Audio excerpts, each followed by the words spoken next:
Adisa's hands clenched into fists as he watched Abeni step into his compound for the first time as his wife. His mother beamed with pride, welcoming the new bride, but Adisa's face remained hard, his jaw tight with resentment. This was not the woman he had dreamed of marrying. As a child, Adisa had been told that he was betrothed to Abeni, the daughter of a family his mother deeply respected. Back then, she had been a delicate, sweet girl with bright eyes and a soft voice. He had never questioned the arrangement until Abeni grew older, and something changed. A slight hump had begun to form on her back. At first, it was barely noticeable, just a small curve when she walked. But by the time she reached womanhood, it was undeniable. The whispers in the village began. "She is cursed," some said. "No great hunter should marry such a woman," others murmured. Adisa had pleaded with his mother. "Find me another wife. A strong, beautiful woman who will bear me strong sons." But his mother had been unmoved. "A promise is a promise. You will marry Abeni, as we agreed from the day you were born." And so, here he was, watching her move timidly around the compound, her hands shaking as she set down her small bag of belongings. She was not ugly, no, Abeni had a quiet beauty, her skin smooth, her eyes deep and knowing. But that hunchback, no matter how small, was a stain on her. Abeni turned to him, her lips parting as if to speak, but Adisa beat her to it. "You may be my wife, but do not think for a moment that I will ever love you." The words struck her like a slap, but she only lowered her gaze. His mother, overhearing him, stepped forward. "Adisa, this girl is now your wife. Treat her with respect." Adisa scoffed. "Respect? You forced her on me. Let her respect herself first by staying out of my way." That night, Abeni sat alone in their new hut, waiting for a husband who would never come. The village celebrated their marriage with music and dancing, but Adisa was nowhere to be found. She lay on her mat, staring at the thatched ceiling, her hands gently touching the slight curve on her back. She had never let it define her, but Adisa had made it clear it defined her in his eyes. Her heart ached, but she whispered to herself, "I will not break." Outside, in the shadows of the night, Adisa sat in a drinking hut, drowning his frustration in calabashes of palm wine. "A hunchback for a wife," he muttered bitterly. "What kind of man does that make me?" His friends laughed, offering him more wine, more distractions. But deep in his heart, resentment festered like a wound. A wound that would only grow deeper in the days to come. Thank you for tuning into our channel. If you are new to our channel, please subscribe to our channel, and in the comment section let's know where you are watching from. Back to the story. From the moment Abeni stepped into Adisa's home, her life became a slow-burning nightmare. He did not speak to her unless it was to hurl insults. He refused to eat the meals she prepared, choosing instead to eat from the village women who admired him. When he returned from hunting, he barely spared her a glance before disappearing into the drinking huts. But it was the nights that hurt the most. The space meant to be theirs remained cold, as Adisa slept outside under the stars or in his mother's hut. He made it clear to everyone in the village, "I will never share a bed with that woman." The whispers followed Abeni everywhere. "She is a wife only in name. A woman who cannot warm her husband's bed is as good as a servant. Abeni's womb will never carry Adisa's child." And worst of all, Adisa agreed. One evening, after returning from a long hunt, he stood before her with a cruel smirk. "Do not waste your time praying for a child. You will never have one by me." Abeni, standing by the fire, clutched the wooden spoon in her hand to stop herself from shaking. "Why do you hate me so much?" she finally asked, her voice barely above a whisper. Adisa stepped closer, his presence suffocating. "You disgust me." His words were slow, deliberate. "I did not choose you. I do not want you. And I will never give you a child." Abeni turned away, biting her lip so hard she tasted blood. But fate has a way of making men swallow their own words. It happened on a night when the moon hung high and the air was thick with the scent of palm wine. Adisa had drunk more than usual, his steps unsteady as he staggered back home. Abeni was already asleep when she heard the door creak open. Her heart leaped into her throat as Adisa stumbled in, his breath heavy with alcohol. She turned to face him, expecting another insult, another cruel remark, but instead, he grabbed her wrist, his grip firm yet clumsy. "You think you're better than me, don't you?" He slurred, his words laced with anger and something else, something darker. "You sit here, waiting like a saint, but you are nothing."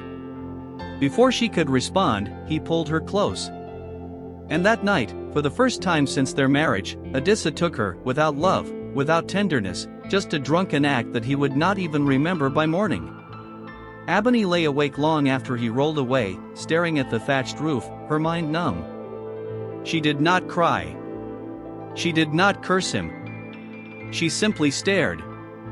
And 1 month later, she knew. The signs came slowly at first: nausea in the mornings, a deep fatigue that clung to her bones, the sharp hunger that never seemed to fade. Then, the certainty. She was carrying Adisa's child. Her heart swelled with something between fear and hope. Maybe, just maybe, this would change things. But when she told Adisa, his reaction was worse than she had ever imagined. He laughed. A cold, bitter laugh that sent chills down her spine. "You expect me to believe that? That this child is mine?" Abeni's hands trembled. "It is yours, Adisa. You know it is." His eyes darkened. "I told you before, I will never give you a child. This thing inside you is not mine." And with that, he walked away, leaving Abeni standing in the middle of their compound, her world spinning. He did not care for her growing belly. He did not care when she grew too weak to fetch water from the stream. He did not care when she sat alone at night, cradling her stomach, whispering prayers for the child who would one day know the sting of rejection. And as if to prove his disdain for her, just a few months later, he made another announcement. He was bringing home a new wife. Sua. The woman he had always wanted. The day Sua arrived, the entire village gathered to celebrate. Drums echoed in the evening air, and women dressed in their finest wrappers danced with joy. The smell of roasted meat and fresh palm wine filled the compound as people feasted in Adisa's honor. It was a grand welcome, the kind of celebration Abeni never had. She stood at the doorway of her hut, watching as Adisa led his new bride through the crowd. Sua was beautifully tall, with skin like smooth ebony and eyes that sparkled like the river under the morning sun. She wore the finest beads, her smile wide as she clung to Adisa's arm. "Now this is a real wife," someone murmured nearby. "Unlike the other one," another voice added, followed by quiet laughter. Abeni tightened her grip on the cloth around her growing belly, swallowing the lump in her throat. She wanted to walk away, to shut her ears to their words, but just then, Sua turned and their eyes met. Sua's smile widened, but it was not one of kindness. It was a smile that held victory. Abeni looked away. The celebrations lasted deep into the night, but for Abeni, it was the longest night of her life. Adisa had already moved into Sua's hut, leaving Abeni alone in the space that once belonged to both of them. If she thought his absence before was painful, this was worse. He did not look at her. He did not speak to her. Even the villagers, seeing the way he treated her, followed his example. Women who once greeted her turned their heads. Children whispered behind her back. Even the market sellers hiked their prices, as if she were less deserving than the other wives who shopped there. But the worst was yet to come. One evening, as Abeni sat outside peeling yam, Adisa stormed into the compound, his face dark with anger. "You useless woman," he barked, making her flinch. "You are still here?" Abeni looked up, confused. "Where else should I be?" He scoffed. "This is no longer your home. You will move to the small hut at the back." Abeni froze. The small hut? That was the hut where servants and outcasts lived. The place where no wife had ever been sent. "You cannot do this, Adisa," she said, rising to her feet, her heart pounding. "I can and I have." He stepped closer, his eyes cold. "You are not my wife. You are just a burden my mother forced on me. Now, you will stay where burdens belong." Tears burned behind Abeni's eyes, but she refused to let them fall. She would not beg. Without another word, she gathered her few belongings and walked toward the small, lonely hut. As she settled on the mat that would be her new bed, she placed a hand on her swollen belly and whispered, "You may not have a father, my child. But you will have a mother who loves you." And in that moment, Abeni made a silent vow. No matter how much Adisa hated her, no matter how much the village mocked her, she would survive. And so would her child. Abeni had known cruelty before, but Sua's wickedness was unlike anything she had ever faced.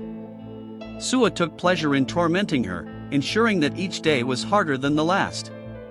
"Why is this water not hot enough?" Sua snapped one morning, throwing a bowl of lukewarm water at Abeni's feet. Abeni, heavily pregnant, flinched but did not speak. She was tired, her legs ached, and her back felt like it would snap under the weight of her child. But she knew if she protested, Sua would only make things worse. Seeing no reaction, Sua smirked. "Look at you, like an old woman before your time. Even your child will be as wretched as you." Abeni clenched her fists but said nothing. Adisa, standing nearby, watched the scene unfold. He did nothing. His silence was his approval. If Sua wanted to humiliate Abeni, he allowed it. If Sua mocked her, he joined in. If Abeni fell from exhaustion, he looked away. Even as her belly grew, even as the child inside kicked and moved, Adisa never once acknowledged that she was carrying his blood. With no support from her husband and no family of her own, Abeni was left to fend for herself.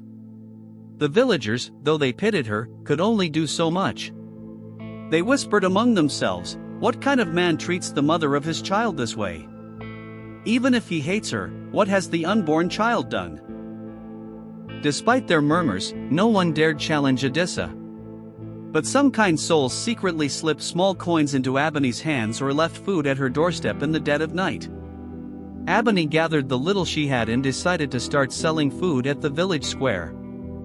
She woke before dawn, cooking with the firewood she managed to buy, carrying her goods in baskets, and walking the long distance to the market, her pregnant belly weighing her down. She would not beg.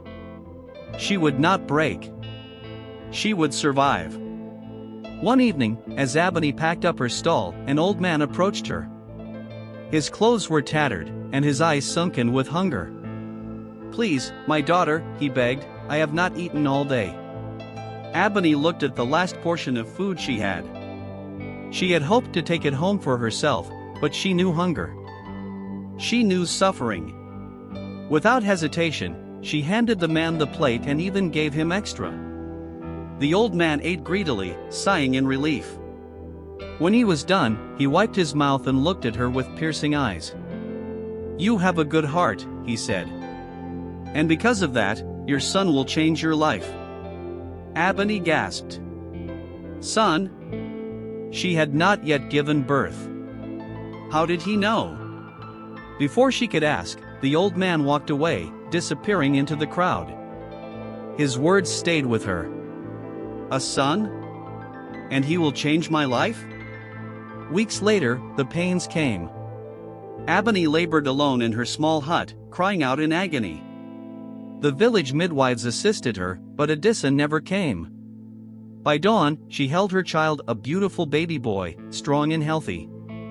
She named him Ifeoluwa, meaning God's love, because despite everything, she still believed in love. Word spread quickly, but Adisa did not acknowledge the birth. He did not visit. He did not ask if she survived. A few months later, Sua also gave birth to twins, a boy and a girl. The village erupted in celebration. Adisa threw a massive feast, inviting the entire community. Goats were slaughtered, drums were played, and laughter filled the air. The twins were adorned with coral beads, and Adisa held them high, beaming with pride. Abeni stood at a distance, watching the joy, clutching her son close to her chest. Her child was also Adisa's blood. Yet, there was no feast for Ifeoluwa. No celebration. The villagers murmured again, but what of Abeni's son? Is he not also Adisa's firstborn? Why does he pretend that boy does not exist? No one had answers, only sadness. Adisa continued to treat Sua's children as royalty, showering them with love, while Ifeoluwa grew up with only his mother's care. One evening, as the sun dipped below the horizon, little Ifeoluwa, now old enough to understand pain, crawled onto his mother's lap. "Mama," he said softly, his voice full of innocence, "is Adisa not my father?" Abeni's heart clenched. "He is," she answered, her voice steady but sad. Ifeoluwa frowned. "Then why does he hate me?" Tears welled in Abeni's eyes, but she forced a smile. She would not let her son see her pain. She gently stroked his hair and whispered, "Because I have a hunched back." Ifeoluwa sat quietly for a moment, then looked up at his mother, his young face determined. "Then I will make him see that we are worth more than his hate." Abeni pulled him close, holding him tight, knowing deep in her heart that one day, the old man's prophecy would come true. One day, her son would change her life. Years passed. Ifeoluwa grew into a sharp, strong-willed boy. He had his mother's quiet resilience, her kindness, and most importantly, her unwavering strength. But he also carried something else, a silent fire in his heart. He had never forgotten the pain in his mother's voice when she told him why his father despised them. "Because I have a hunched back." Those words shaped his existence. While other children played carelessly, Ifeoluwa worked hard. He helped his mother at the food stall, waking up before dawn to fetch water, kneading dough for the flatbreads, and carrying heavy firewood for cooking. He never complained. He never asked for more than what they had. But deep inside, he swore that one day, he would prove to the world that he and his mother were worth more than the shame his father placed on them. Adisa's house was filled with laughter. His twins, Adisa and Abeni, were adored by the villagers. They wore the finest clothes, ate the best meals, and had the best tutors. Ifeoluwa watched from the shadows. Even though Adisa's house was just across the village square, he never once stepped inside. Shirwa made sure of that. One evening, Ifeoluwa gathered courage and approached the house. He wanted to see his father, to see if maybe, just maybe, something had changed. But before he could reach the doorway, Shirwa's sharp voice rang out, "Where do you think you are going, beggar boy?" Ifeoluwa stopped. He was no beggar, but she looked at him as if he were filth. Shirwa crossed her arms and smirked. "Look at you, just like your mother. Even if you bathe in a river, you will never be clean enough to step into this house." Ifeoluwa swallowed his pain. Then he saw them, his father and the twins. Adisa stood with Adisa on his shoulders, laughing as the boy tugged at his hair. Ifeoluwa clenched his fists. His father had never even touched him before. Abeni, his little sister, peeked out from behind Shirwa's wrapper, giggling at her mother's insults. Shirwa smirked again and turned to Adisa. "Look at him, Adisa. See the way he stands there like a lost dog. Won't you send him away?" Adisa finally looked at him. For a moment, Ifeoluwa's heart raced. Maybe this time, his father would say something, do something, acknowledge him. But then Adisa simply scoffed. "I have only 2 children," he said coldly, "and this one is not among them." Laughter erupted from Shirwa and the children. Ifeoluwa did not cry.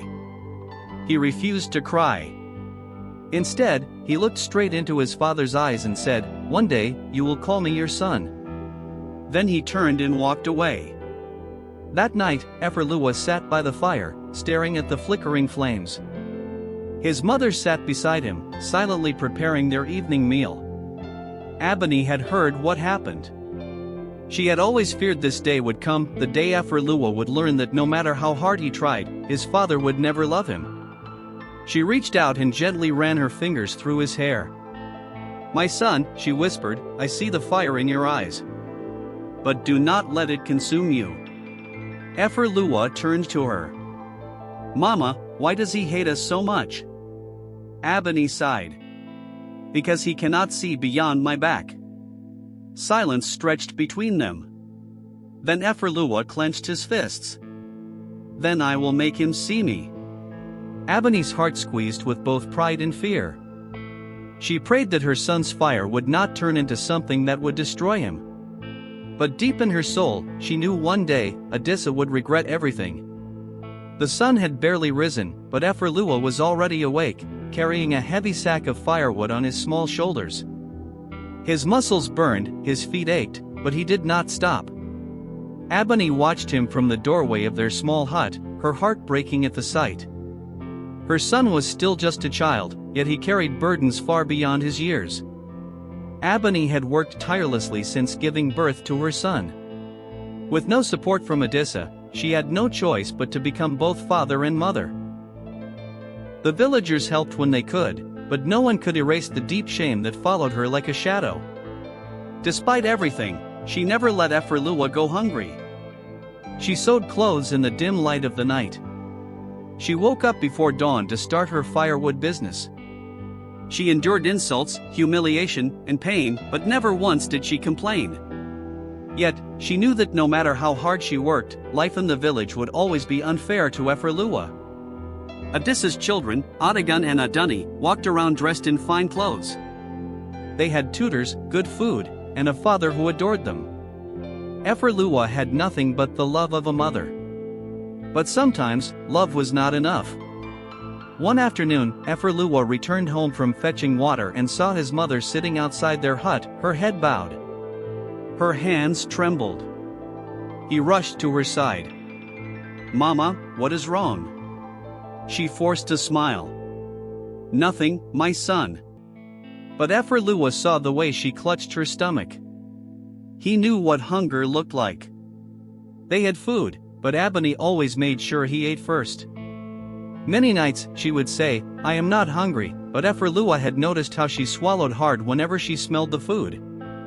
That day, he made a silent decision. He would not let his mother suffer anymore. The next morning, Ephraluah did something no one expected. Instead of going to school, he went to the marketplace. He walked to a blacksmith's shop and stood at the entrance, waiting. The blacksmith, Baba Ogunlai, was a well-respected man in the village. He was known for his short temper, but he was also known for his kindness. The old man raised an eyebrow at Ephraluah. Why are you standing there like a lost goat? Ephraluah took a deep breath. Baba, I want to work. The blacksmith laughed. Work? Do you think pounding iron is like playing in the sand? Go home, boy. But Ephraluah did not leave. He stood there the whole day. The sun burned his skin, his stomach rumbled, but he refused to move. By evening, Baba Ogunlai sighed. If you can carry that bucket of iron scraps, you can stay. The bucket was almost as big as Ephraluah, but he bent his knees, gritted his teeth, and lifted it. His arms screamed in pain, his legs shook, but he did not let go. The blacksmith stared at him, impressed. Fine. You can stay. And just like that, Ephraluah had found a way to earn money for his mother. When the news reached Adisa, he was furious. How can my own blood be working like a common servant, he spat. Shurwa smirked. Your blood? You finally acknowledge him? Adisa scowled. That boy is a disgrace. I will not let him drag my name in the mud. That evening, he marched to Abeni's hut. Abeni was cooking when she saw Adisa approaching. She stood tall, refusing to show fear. He had abandoned her, but he would not break her. Adisa's eyes burned with anger. Tell your bastard son to stop embarrassing me in this village. Abeni folded her arms. Oh? So now you remember you have a son? Adisa clenched his fists. I never wanted him. Just like I never wanted you. Abeni's heart tightened, but she kept her voice steady. "And yet, here we are. You may not want him, Adisa, but mark my words, one day, you will regret the way you have treated him." Adisa scoffed. "Never." But destiny had already begun its work. And soon, Adisa would learn that the son he despised would become the man he needed the most. The village market was bustling with activity, the scent of roasted corn and spicy stew filling the air. Eferlua wiped the sweat from his brow as he pounded a red-hot piece of iron against the anvil. His arms had grown stronger, his grip firmer. At only 10 years old, he was no longer just a boy, he was becoming a man. Baba Obenlai watched him closely, nodding in approval. "You learned fast, boy." Eferlua simply smiled, his heart swelling with pride. Every kobo he earned, he took straight home to his mother. Abeni, at first, had protested. "You are still a child, Eferlua." But Eferlua had only smiled and said, "Then let me be a child who takes care of his mother." Abeni had no words for that. She only held him close, fighting back tears. Meanwhile, in Adisa's compound, the sound of laughter and celebration never ceased. Sherwa's twins, Adagun and Adani, were growing up in comfort. They had fine clothes, delicious meals, and every luxury their father could afford. But Eferlua? Adisa did not care if he ate or starved. "Let Abeni and her bastard fend for themselves," he would say, waving off the concerns of the villagers. And yet, whispers had begun to spread. People were noticing Eferlua's resilience. "Have you seen the boy?" one villager whispered to another. "Yes. He is growing into a strong young man. He works harder than boys twice his age." If only his father had eyes to see, the gossip reached Adisa's ears, and it angered him. "That boy will never amount to anything," he spat. But deep down, a small part of him felt uneasy. One evening, Eferlua returned home with a small bag of rice. "Mama, eat first," he said, placing the food in front of her. Abeni hesitated. "Eferlua, this is your hard-earned money. You should eat." Eferlua shook his head. "I eat every day at work. Baba Obenlai's wife gives me food. You are the one who goes hungry." Abeni swallowed hard. She had tried so hard to shield her son from her suffering, yet he saw everything. She placed a gentle hand on his head. "May the gods bless you, my son." And in that moment, she knew no matter what happened, she had raised a good man. One night, the air was thick with tension as dark clouds rolled over the village. The winds howled through the trees, rattling rooftops and shaking doors. A storm was coming. Eferlua sat outside their small hut, sharpening a knife with a steady hand. The years of hard work had toughened him, his arms were lean with muscle, his back straight with quiet confidence. Abeni watched him from the doorway, pride and sadness warring in her heart. He was still just a boy, yet life had forced him to grow too quickly. "Come inside, my son," she called gently. The storm. His father was suffering. The same father who had abandoned them. The same father who refused to acknowledge him. For the first time in his life, Adisa was powerless. And Eferlua did not feel pity. He felt something else, a quiet understanding that fate had begun its work. By morning, the storm had passed, but the damage remained. Adisa stood outside the ruins of his home, his hands on his head. His wealth was gone. His pride was shattered. He had no shelter, no safety, and worst of all, the villagers had seen his fall. The same villagers who once respected him now whispered behind his back. "Perhaps this is karma. He has ignored one child while raising the others in wealth. Now, even the gods have taken from him." Adisa clenched his fists, rage and shame twisting inside him. This was not how things were supposed to be. He turned to Sherwa. "Gather our things. We will go to my brother's house." But Sherwa did not move. She stood with her arms crossed, her expression unreadable.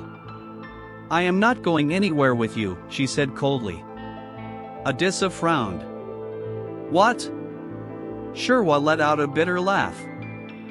You are no longer the man I married. You are nothing now. I will not suffer because of your bad luck.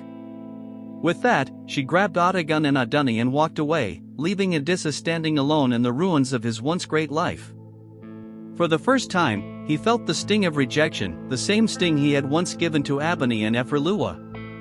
And for the first time in his life, Adisa felt truly, utterly alone. Back at their small hut, Abeni stirred the pot of yam porridge, her mind deep in thought. She had heard what happened to Adisa. She had heard how Shurwa abandoned him. And yet, she felt nothing. She looked at Eferlua, who sat sharpening a knife, his face calm. He had not said a word about his father's downfall. Finally, she spoke. You do not ask about him. Eferlua did not look up. Should I? Abeni sighed. He is still your father. Eferlua set the knife down and met her gaze. A father is someone who protects. Someone who loves. He paused. You have been both mother and father to me. Abeni's heart clenched, tears threatening to spill. Her son, her beautiful, strong, determined son. She placed a hand on his. One day, Eferlua, you will understand that even those who hurt us are part of our story. Eferlua nodded, but deep in his heart, he knew his father's suffering had only just begun. For Adisa, there was no warmth. He sat outside a small hut at the edge of the village, staring at the ground. The once proud hunter was now homeless, abandoned by the woman he had cherished. Shurwa had left. His wealth had crumbled. His pride was gone. The villagers whispered behind his back. Look at him now. Karma has caught up with him. He ignored his first wife and child, now even his second wife has abandoned him. Adisa clenched his fists, his stomach growling in hunger. He had not eaten since yesterday. For the first time in his life, he knew what it meant to suffer. Meanwhile, on the other side of the village, Abeni stirred a pot of steaming soup.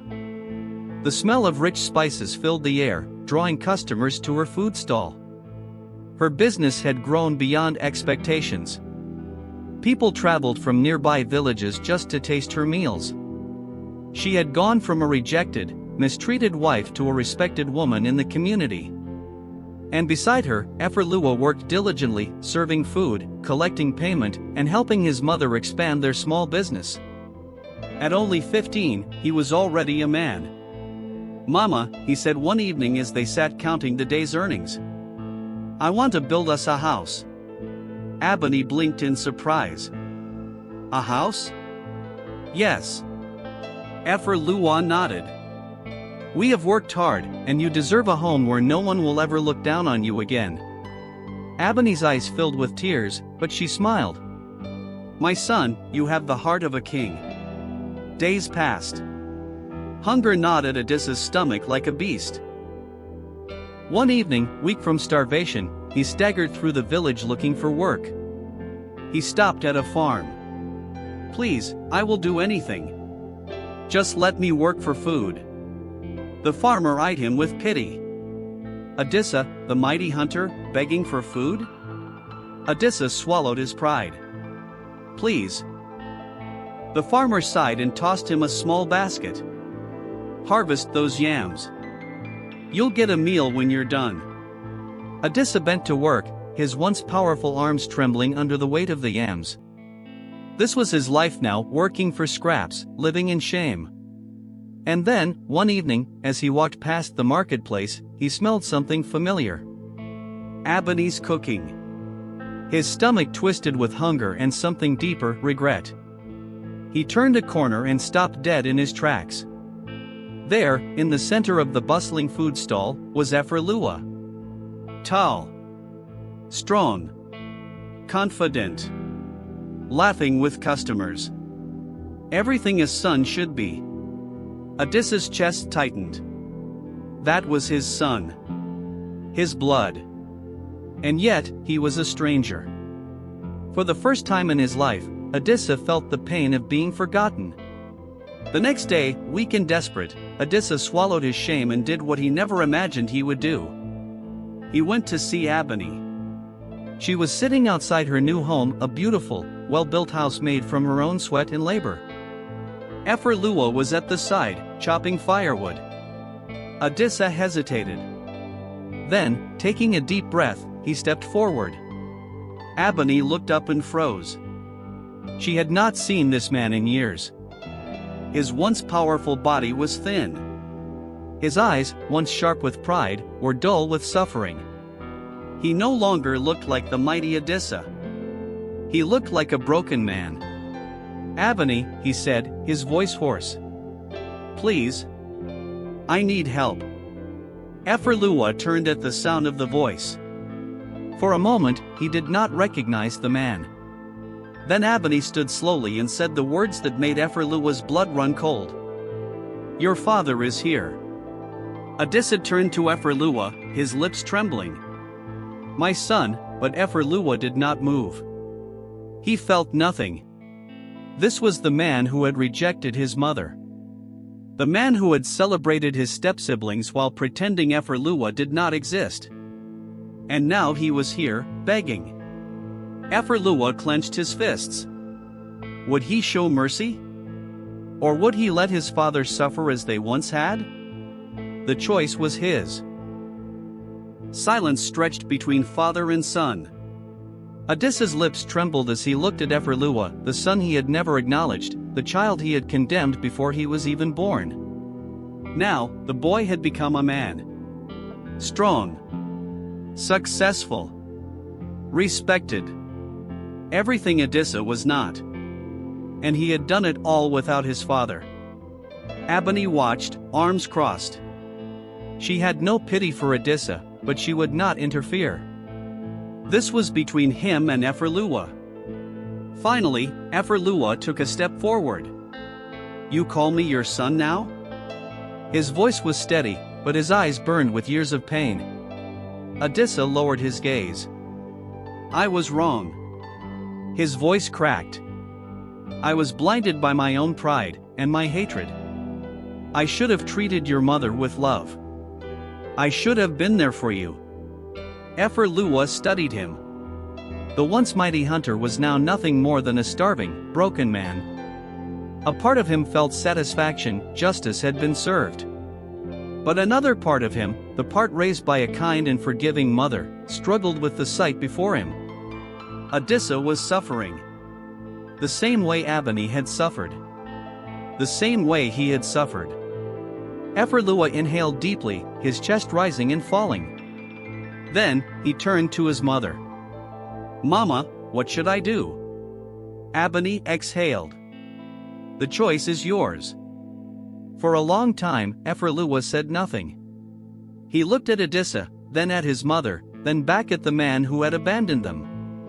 Finally, he spoke. "I will not let you die in the streets," he said. "That would make me no better than you." Adisa's eyes widened in surprise. Efrelua turned to a young worker at the food stall. "Give him a plate of food." The worker hesitated, glancing at Abeni. She gave a slight nod. Moments later, a steaming plate of pounded yam and soup was placed before Adisa. Adisa's hands trembled as he picked up the food. He had not eaten a proper meal in weeks.